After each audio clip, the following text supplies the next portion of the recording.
And also, I want to say something. I want to actually get a lot of people's opinion about this because I felt like when I came out as trans, there is this like stigma that you have to be straight. Mm-hmm. And a lot of people think that, you know, because now I'm with a woman, it was like, oh, well, why did you transition in the first place? And I never ever thought that that was like some like twisted way that the mind could work to say to someone. Right. Because it's like, bitch, are you kidding me? You think that I just did this to be with a man? Right. No, it's like I really never really understood that. So there was kind of this like taboo / stigma around a transgender woman being with a woman. Right. And now that it's kind of on my radar that some people feel like this, although I feel like a lot of people that are saying it are literally just fishing for something because A, they're bored or just they're haters. Right. It really is on my radar whenever I see a couple that is different in that way. I literally always make a point to just be like, thank you for being like out at this event or online, whatever, because people need to see that. Like, I cannot believe that I was a lot of people's firsts. Like, let's get real. It's 2019, almost about to be 2020. Yeah. Like, hello? There's a lot of things and fluidity going on in general, and people just gotta wake up to it. Yeah, get into it or get lost. Exactly. Now, you really shared your transition journey step by step, publicly, for all your viewers who are with you from your very beginning as Gregory in your bedroom. Well, why was that important to you? And what were the best and worst parts of having to share all that? I mean, for me, it was just my life. So like, time flies when you're having fun. I truly believe that. And I was really having fun the whole time. Like, once everyone was on board of, you know, the new me, essentially, I was really just living. Like, I felt prettier, I felt more energetic, I felt like I was born again. And that's like something a lot of trans people feel. They're just like, this is me, and like, let's go. And I still feel like that, but I think it was very new back then. So it was just like, let's share more, what's happening today, let's do it. And like now, it's kind of just like second nature to me to just be like, this is my life, this is what's going on, and just update the people that support me. Like, I feel like we're friends and family, like I said, like it's important to me. You were really in a pretty great position as someone who was already making money from YouTube when you decided to go into your transition, that you had a lot of power and to be able to make your choice and do what you wanted. Essentially, yes, but my dad is very, very strict when it comes to money and stuff. So it wasn't just because of all of that. Like, he really instilled in me that, like, you know, my mom used to always say to me, like, you know, you have a really expensive taste. You better get a good job when you're older. So my dad kind of said the same thing, and it really stuck with me. So whenever I was thinking about doing something that would be, you know, pricey, of course I would, you know, save up my money, get it done, because it was life-changing for me. It wasn't like buying a new handbag or, you know, getting my hair done. It was literally like, okay, this is what's gonna actually make me happy, because it's constantly on my mind, morning and night, during the day, everything.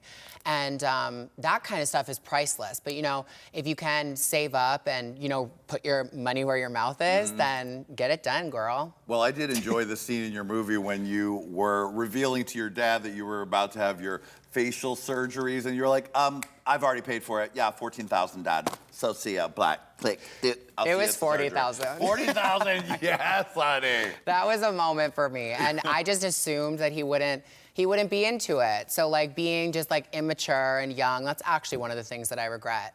Just like not taking my dad as seriously as, he was telling me things, but I was like, he doesn't actually mean that. He doesn't want to come, he doesn't want to support this, whatever. So I'm just gonna do it myself. But I mean, at the end of the day, you see, my dad was there for every single life-changing moment, every single hard moment, like when I was laughing, when I was crying, when he was changing my bandages, everything. So I should have listened, and that's just teenage immaturity, but I mean, it's made me who I am today, so whatever. And my dad is an amazing person with a great soul, so he just loves it. It really your dad comes off really great in the movie, because you can see that maybe he doesn't understand where you're at, but that he has love for you.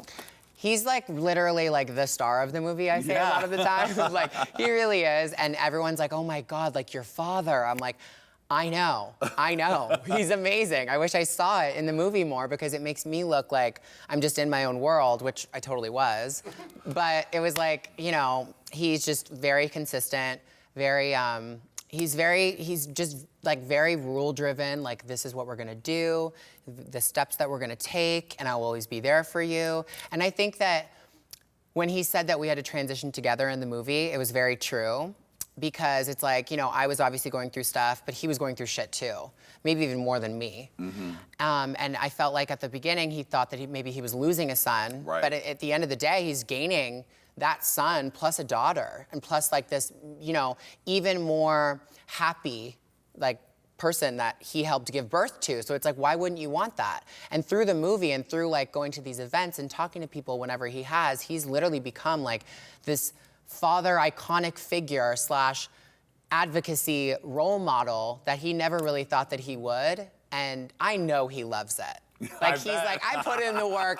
And every time people say thank you or, you know, I respect you, he's like, you know, like, thank you for telling me that because he needs that.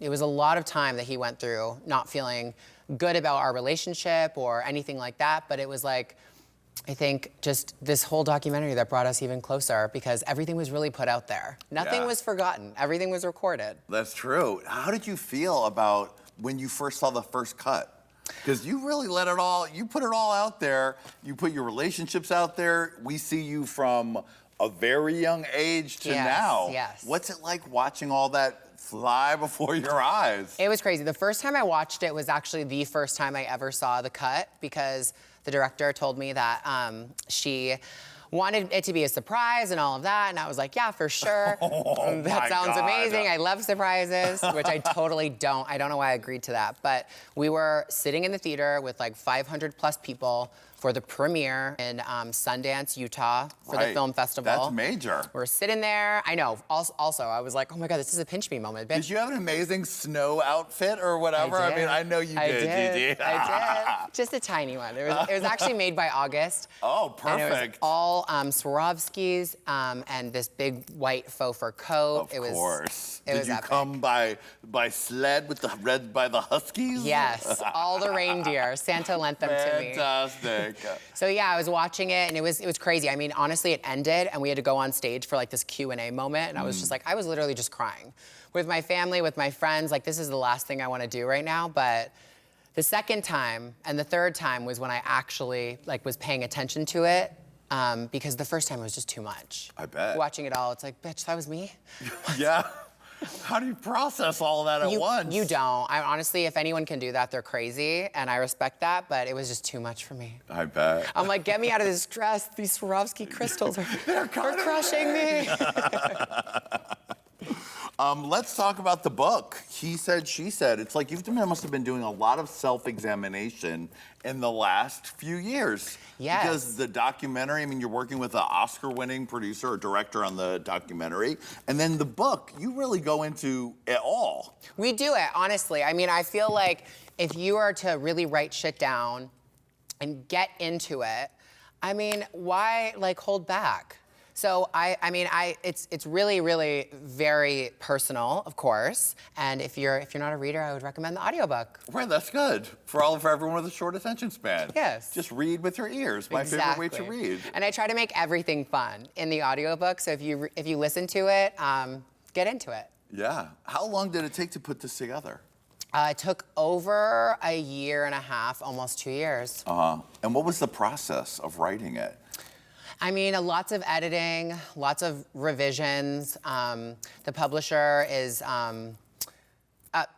it's an angel and a devil force, the publisher. Yeah. It's like, okay, yeah, this is amazing, but we need this changed, or we need this, and, you know, getting, I saw actually in the back room, you guys had the galley version of my book. Yeah, that's what we got, yeah. Yes, this is the official. I thought I would bring one. Giving you everything in full color. Full color, everything is glossy, it's bound, everything is 100% official. And it just, you go back and forth forever, but it is really exciting because when you get that in the mail, you're like, oh my God, where are we at now? Yeah. Kind of thing. And that never got old for me until obviously it's done. And now I'm like, whenever I sign one or see one else, somebody else with one, I'm like, oh my God, pinch me, bitch. Right? And honey, the stuff that's in here, I mean, just one chapter I just happened to open to. Relationships are great until they suck, okay? Ain't that the truth? You're getting it right in there. You give next level surgery or like being in a horror movie. I mean... Basically the same thing. And also there is a little chapter on the time you met Miss Amanda Lepore and went to her apartment. A woman that changed my life. Yes. Really? Oh, yes. Amanda is, I mean, we all know, literally so inspiring, so legendary. She's iconic. She marches to the beat of her own drum. She does. And she is just still killing it. And whenever you are around her, like, celebrity and fame is just polarizing. Like, I love her. And it was the night that I found out that I was trans and that was a possibility for me, was the night that I was hanging out with her. Right. So I'm forever indebted to her, and you know, we check in whenever we can. She's a busy girl, and so am I. So whenever we're in the same city, whenever we're in the same nightclub, the same room, we always really just catch up. We get it done. We know exactly what we're here for. We're like, bitch, so good to see you. Let's get into it right now. Let's not waste any time. And she's been like a mother figure for me and a sister figure because she gives me advice. She's been through it. She's done it. And also just that like innocence of her has never gone away, which I really admire. Yeah. Look at her, Amanda Lepore. I mean, she speaks in that way, and she's soft, and people underestimate her. Because when you really talk to her, she is smart, she is sharp, she is witty. Yeah, she knows really what's going on. Yeah. Like, a lot of the time, I think that people that are the most, like, clueless or maybe, like, you know, just whatever, maybe even beautiful. Let's even go there to say that. People really, really do underestimate her, and I think that it's the blonde hair, and it's the voice, and it's just the essence. I don't even think she walks. I think she actually might float. I think so. And I think people are just thinking they can get one up on her, but no. She knows everyone in the room, everyone knows her, and she knows people outside of the room, on the other side of the world, that people will, you know, live and die for her. Like, she is like really, truly like mother. Yes, I'm obsessed with her. She's incredible. Well, I love the book. I think it's a really great read, and I might even just get that audiobook anyway. Yes, thank you. I appreciate it. Well, Gigi, thank you for being here, sweetie. Such a fun time to have you on the couch. Yes, thank you for finally having me. We finally worked this out. The Birkin and the jewels and the hair and all of it. Yes. And sweetie, you have turned it so fiercely that you have snatched a trophy, honey. Yeah! Yes, sweetie. And we know you're a married woman and your wife is here, but we've gotten your permission to give you a lap dance. Yes, of course. Oh, well, you're getting it Magic Mike style, sweetie. We know you like that real good. Lady Red, while Gigi gets her dance, take us out with some Black Lady Screaming. Hey, Queen. Hey, Queen. Yes. Hey, Queen. Gigi finally is here. Oh, hey, Queen. Yeah. Right. Well, did you enjoy that? I love that. I love you guys. We love you too, Thank you for having me. Thanks to Lady Red, thanks to Randy Boo, thanks to Nats in the audience, and of course, thanks to Gigi Gorgeous. And thanks to you all. We'll see you next time on Hey Qween. Bye, baby.